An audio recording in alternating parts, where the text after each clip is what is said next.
has conducted an operation that killed Osama bin Laden. As the 10th anniversary of 9/11 approached, bin Laden aimed to carry out another spectacular terrorist attack against the US. He told his men to, quote exactly his words, effective operations whose impact, God willing, is bigger than that of 9/11. He also said that killing President Barack Obama was high priority. What bin Laden didn't know was that after so many years, the US had finally managed to locate his hiding place in Pakistan. They have been spying on it, and they had planned to capture the most wanted man in the world. Fast forward to April 29th, President Obama was briefed on what was called the Operation Neptune Spear. They have chosen the best people to join the Navy's SEAL Team 6. At 1:22 p.m. of May 1st, Obama gave the go signal to proceed with the operation. Obama and the National Security Team would spend the next 2 hours inside the Situation Room to watch what would happen through night vision images transmitted to them. The next few minutes would feel like hours. At 12:30 a.m. Pakistan time, one of the stealth helicopters crashed into the compound. Fortunately, the team wasn't detected by any man of bin Laden. At 12:33, the Navy SEALs used explosives to blow up the doors and enter the first floor of the building. No sign of bin Laden. 2 minutes later, 12:35 a.m., they reached the second floor. Still, no sign of bin Laden. But they found his courier, Abu Ahmed al-Kuwaiti, who died after getting shot.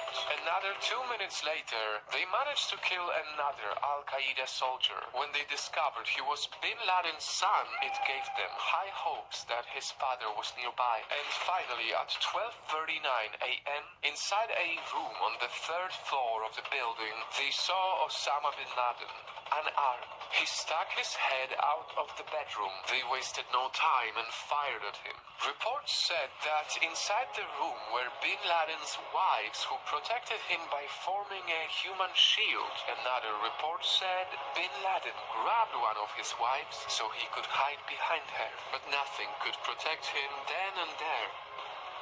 At 12:35 a.m., Obama was informed bin Laden was killed. 2 minutes later, they carried the body all the way from the room to one of the helicopters. But was it really bin Laden's body? At 1:05 a.m., the SEALs left with that body. A couple of hours later, at 5:33 p.m. Washington, D.C. time, SEAL Team 6 arrived with the body of the world's most wanted man. Or was it? 7:01 p.m. Obama and the rest of the team patiently waited for the confirmation that it was really bin Laden whom they killed. And after almost 5 hours, at 11:35 p.m., the most awaited announcement was made. Tonight, I can report to the American people and to the world that the United States has conducted an operation that killed Osama bin Laden, the leader of Al-Qaeda, and a terrorist who's responsible for the murder of thousands of innocent men, women, and children. It was nearly 10 years ago that a bright September day was darkened by the worst attack on the American people in our history. The images of 9/11 are seared into our national memory.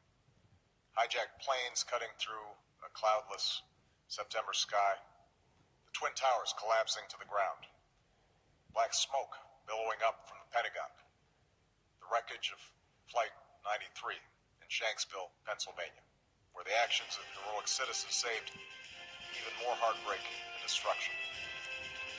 And yet we know that the worst images are those that were unseen to the world. The empty seat at the dinner table, the children who were forced to grow up without their mother or their father, parents who would never know the feeling of their child's embrace, nearly 3,000 citizens taken from us, leaving a gaping hole in our hearts. On September 11th, 2001, in our time of grief, the American people came together. We offered our neighbors a hand, and we offered the wounded our blood.